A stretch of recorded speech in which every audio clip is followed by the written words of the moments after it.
اعوذ باللہ من الشیطان الرجیم، پناہ مانگتا ہوں میں اللہ کی شیطان مردود سے۔ بسم اللہ الرحمن الرحیم، شروع کرتا ہوں اللہ کے نام سے جو بڑا مہربان نہایت رحم والا ہے۔ قل انی نہیت ان اعبد الذین تدعون من دون اللہ قل لا اتبع اہواءکم قد ضللت اذا وما انا من المہتدین۔ اے پیغمبر کفار سے کہہ دو کہ جن کو تم خدا کے سوا پکارتے ہو مجھے ان کی عبادت سے منع کیا گیا ہے۔ یہ بھی کہہ دو کہ میں تمہاری خواہشوں کی پیروی نہیں کروں گا، ایسا کرو گے تو گمراہ ہو جاؤ گے اور ہدایت یافتہ لوگوں میں نہ رہو گے۔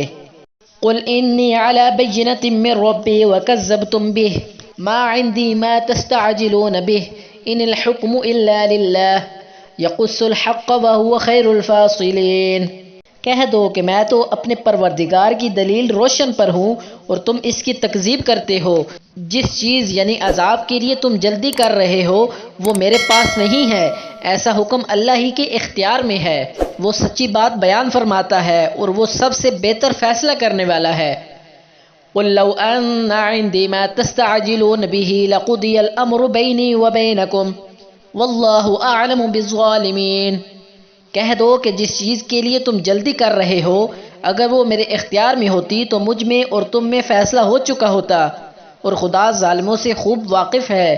وعنده مفاتح الغیب لا يعلمها الا هو ويعلم ما في البر والبحر وما تسقط من ورقة الا يعلمها ولا حبة في ظلمات الارض ولا رطب ولا يابس الا في كتاب مبين۔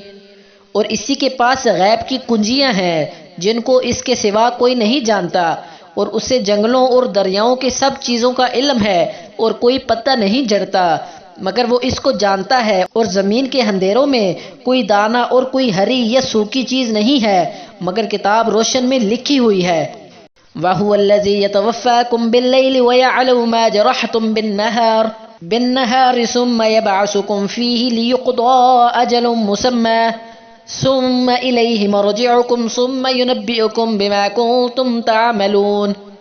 اور وہی تو ہے جو رات کو سونے کی حالت میں تمہاری روح قبض کر لیتا ہے اور جو کچھ تم دن میں کرتے ہو اس سے خبر رکھتا ہے، پھر تمہیں دن کو اٹھا دیتا ہے تاکہ یہی سلسلہ جاری رکھ کر زندگی کی مدت متعین پوری کر دی جائے، پھر تم سب کو اسی کی طرف لوٹ کر جانا ہے۔ اس روز وہ تم کو تمہارے عمل جو تم کرتے رہتے ہو ایک ایک کر کے بتائے گا۔